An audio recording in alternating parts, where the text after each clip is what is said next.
Assalamualaikum warahmatullahi wabarakatuh dan salam sejahtera.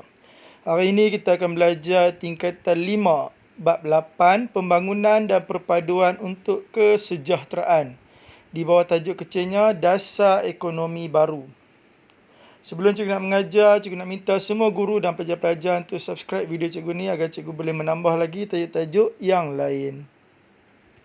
Baiklah, di bawah tajuk Dasar Ekonomi Baru ataupun DAB, ada 3 perkara yang akan dipelajari. Yang pertama, matlamat dasar ekonomi baru. Yang kedua, strategi atau usaha kerajaan mencapai DEB, iaitu dasar ekonomi baru. Dan yang ketiga, kejayaan dasar ekonomi baru. Baiklah, kita lihat yang pertama dahulu, iaitu matlamat dasar ekonomi baru. Ada 8 matlamat dasar ekonomi baru. Yang pertama, membasmi kemiskinan tanpa mengira kaum.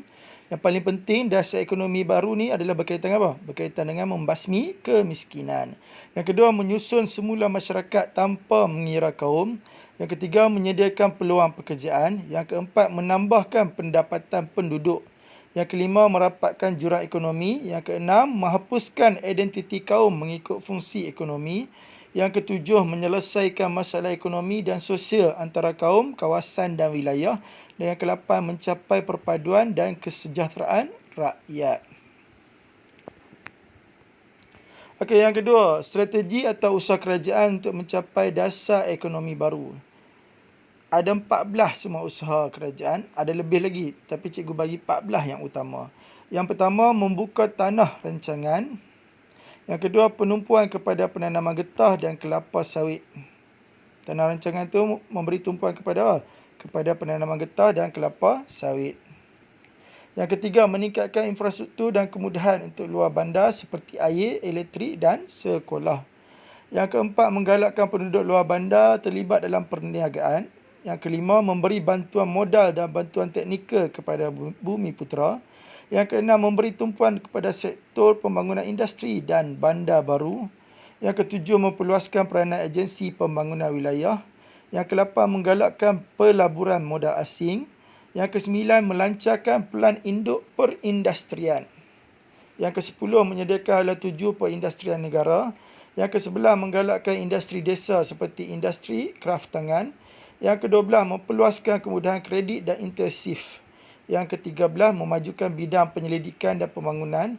Dan yang ke-14, meningkatkan kecekapan guna tenaga bagi meningkatkan produktiviti negara. Semua usaha dan strategi kerajaan ini dapat dilihat dalam rancangan pembangunan negara untuk tempoh tahun 5 tahun. Bermula daripada rancangan Malaya pertama sampailah rancangan Malaysia ke-5 pada tahun 1990. Semua rancangan pembangunan itu bermula daripada membuka tanah rancangan sehinggalah kepada sektor perindustrian dimajukan oleh negara. Okey, kejayaan ataupun manfaat dasar ekonomi baru kepada semua kaum. Yang pertama, kadar kemiskinan rakyat turun daripada 49% pada tahun 1970 kepada 17.1% pada tahun 1990.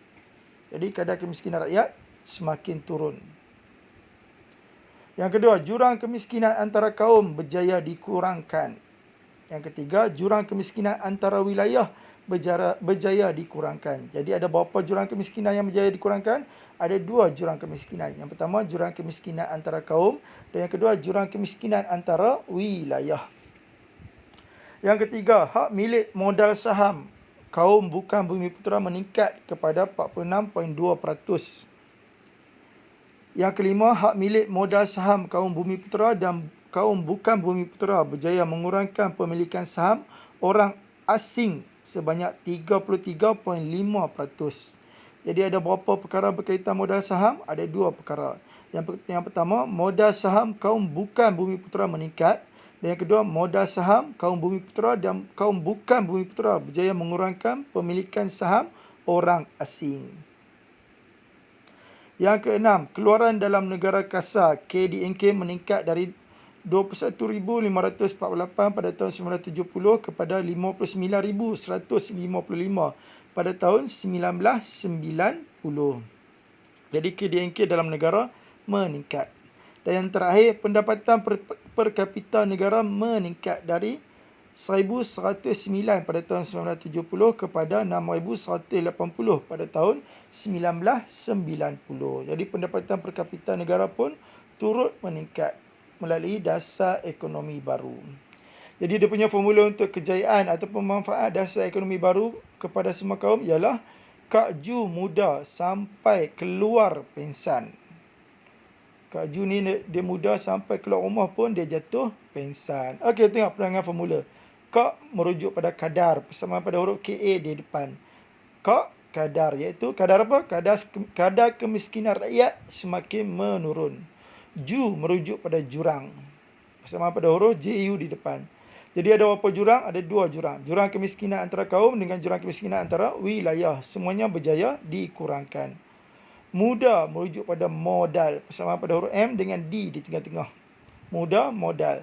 Sampai merujuk pada saham, persamaan pada huruf SA di depan. Sampai saham. Jadi muda sampai merujuk pada modal saham. Ada berapa perkara berkaitan modal saham? Ada 2 perkara. Yang pertama, modal saham kaum bukan Bumiputera meningkat. Dan yang kedua, modal saham kaum Bumiputera dan bukan Bumiputera berjaya mengurangkan pemilikan modal saham orang asing. Keluar merujuk pada keluaran. Keluaran berasal dari perkataan keluar. Jadi keluar merujuk pada keluaran dalam negara kasar meningkat. Pensan merujuk pada pendapatan, persamaan pada huruf PEN di depan. Pensan, pendapatan. Jadi pendapatan per kapita negara turut meningkat. Jadi apa formula kejayaan dasar ekonomi baru? Kak Ju muda sampai keluar pensan. Okey, baiklah kita lihat analisis kekerapan bab 8 untuk kertas 2 adalah SPM 2010 sampai 2019. Tengok warna oranye tu adalah SPM sebenar, warna kelabu bawah tu adalah SPM ulangan. Tengok SPM sebenar tu yang warna oranye tu. 2010 naik struktur, 2011 tak naik, 2012 tak naik, 2013 naik struktur, 2014 naik struktur, 2015 naik essay, 16 naik essay, 17 naik essay, 18 naik essay, 19 pun naik essay. 2020 berkemungkinan akan naik lagi dalam soalan struktur. Jadi tolong bagi perhatian semua tajuk-tajuk di bawah bab 8. Okey, tengok SPM ulangan pula. SPM ulangan 14 ulangan naik esei, 15 ulangan naik struktur dan esei, 16 ulangan naik esei, naik struktur, 17 ulangan tak naik, 18 ulangan naik esei, 19 ulangan naik esei. 2020 berkemungkinan juga akan naik soalan di dalam bab 8 ni dalam bahagian struktur. Jadi tolong bagi perhatian semua tajuk-tajuk di dalam bab 8 ni berkemungkinan sangat besar akan naik lagi pada tahun 2020 ni, sama ada SPM sebenar ataupun SPM ulangan pada bahagian soalan struktur. Jadi tolong bagi perhatian semua tajuk di bawah bab 8 ni. Okey, seterusnya kita lihat analisis kekerapan tajuk untuk kertas 2 daripada SPM 2010 sampai 2019. Tajuk apa kita belajar tadi? Tajuk kita belajar tadi adalah dasar ekonomi baru. Tengok, dasar ekonomi baru tak pernah langsung ditanya lagi. Daripada tahun 2010 sampai 2019 tahun lepas. 10 tahun tak pernah ditanya. Sama ada SPM sebenar ataupun SPM ulangan. Jadi tolong bagi perhatian yang sangat-sangat untuk tajuk dasar ekonomi baru. Kerana berkemungkinan yang sangat besar akan ditanya pada tahun 2020 ni. Sama ada adalah SPM sebenar ataupun SPM ulangan. Jadi tolong bagi perhatian yang sangat-sangat. Okey, baiklah kita lihat contoh soalan struktur. Markahnya 2, 4, 4. Okey, kita lihat satu persatu. Soalan A dulu dia tanya, nyatakan matlamat dasar ekonomi baru. Apakah hendak soalan? Matlamat dasar ekonomi baru. Tengok di ruangan jawapan soalan struktur ni ada nombor 1 Roman, 2 Roman tak? Tak ada. Jika tak ada, nak jawab macam mana? Kena jawab dalam bentuk ayat. Setiap ayat wajib ada pembuka. Jadi ambil balik pembuka kat soalan. Matlamat dasar ekonomi baru ialah membasmi kemiskinan tanpa mengira kaum. Titik, lepas titik, penanda wacana apa cikgu ajak? Guna number. Jadi kedua koma, menyusun semula masyarakat tanpa mengira kaum. Okey, tengok soalan B. Soalan B dia tanya, jelaskan kejayaan dasar ekonomi baru dalam mencapai matlamatnya. Apakah hendak soalan? Kejayaan dasar ekonomi baru. Ada formula tak kejayaan dasar ekonomi baru? Ada. Apa formulanya? Kak Ju muda sampai keluar pensan. Okey, tengok di ruangan jawapan soalan struktur ni ada nombor 1 Roman, 2 Roman tak? Tak ada. Jika tak ada, nak jawab macam mana? Kena jawab dalam bentuk ayat. Setiap ayat wajib ada pembuka pandainya. Jadi ambil balik pembuka kat soalan. Kejayaan dasar ekonomi baru dalam mencapai matlamatnya ialah kadar kemiskinan rakyat turun dari 49% pada tahun 1970 kepada 17.1% pada tahun 1990.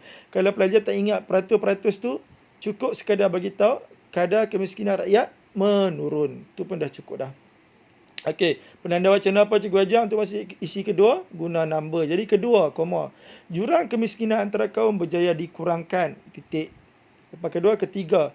Jurang kemiskinan antara wilayah berjaya dikurangkan. Lepas ketiga, keempat. Hak milik modal saham kaum bukan Bumiputera meningkat kepada 46.2%.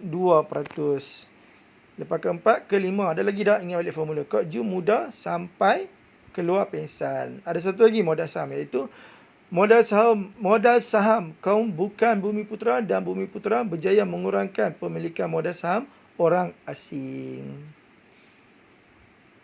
Keluar tu apa? Keluaran dalam negara kasar meningkat.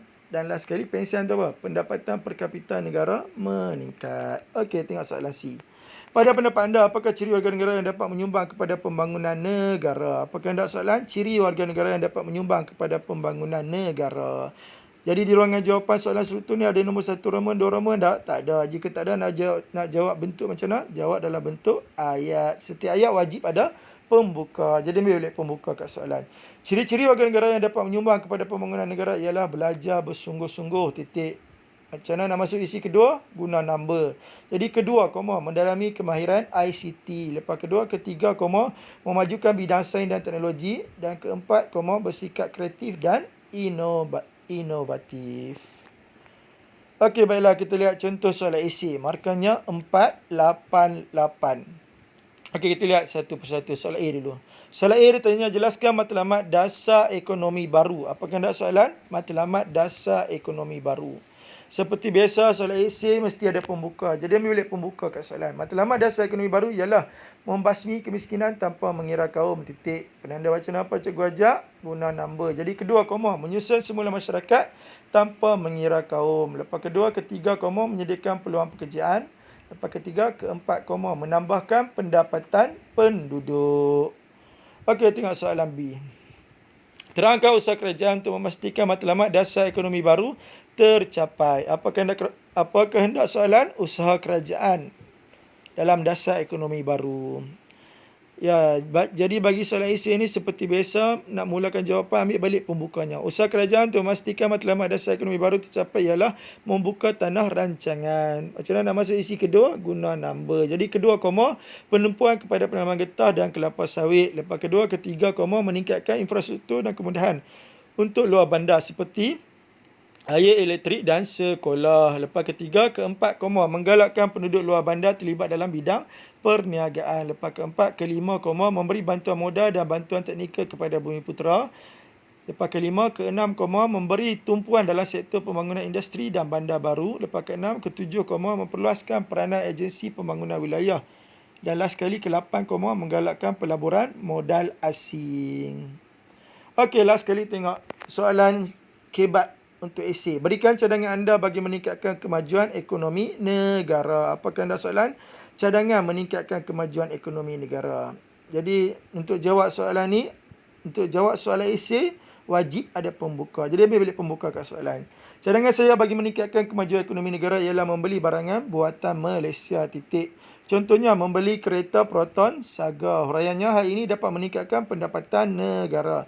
Last sekali, kesannya kadar pertumbuhan ekonomi negara dapat ditingkatkan. Ingat untuk soalan kebat yang cikgu ajar mesti ada 4 perkara. Ada isi, ada huraian. Huraian bermula perkataan hal ini. Kemudian ada contoh, iaitu bermula perkataan contohnya. Dan last sekali ada kesan, bermula perkataan kesannya. Jadi macam mana nak memulakan isi yang kedua? Guna number. Jadi cadangan kedua, memperbanyakkan infrastruktur di tempat pelancongan. Huraiannya, hal ini dapat menarik lebih ramai kedatangan pelancong asing ke dalam negara. Titik. Contohnya, membuat kereta kabel di Gunung Mat Cincang, Langkawi. Titik. Kesannya, berlaku banyak pertukaran mata wang asing dalam negara dan membantu meningkatkan nilai mata wang negara di pasaran antarabangsa. Okey, sekian itu sahaja daripada cikgu. Last sekali, cikgu nak menyampaikan satu berita gembira kepada pelajar yang nak ambil SPM yang sebenarnya pada tahun 2020 ni, iaitu buku poket formula tingkatan 4 dan buku poket formula tingkatan 5. Di dalam buku ini mengandungi tajuk-tajuk sport mengikut bab-bab sebagaimana buku teks tingkatan 4 dan buku teks tingkatan 5. Sebagaimana yang kita tahu, di dalam buku teks tingkatan 4 dan dalam buku teks tingkatan 5, ada 19 bab kesemuanya, iaitu 10 bab tingkatan 4 dan 9 bab tingkatan 5. Dan setiap bab ada tajuk-tajuk sport dia yang tersendiri. Jadi harga bagi sebuah buku hanya RM1 sahaja. Sesiapa yang nak dapatkan bagi dua buah buku hanya memerlukan RM2 sahaja. Bagi yang berminat nak mendapatkan tajuk-tajuk sport dalam bentuk formula, boleh menghubungi Syazri di nombor 0137529209. Okey, hanya sekadar itu saja daripada cikgu. Kita jumpa lagi dalam kelas sejarah yang seterusnya.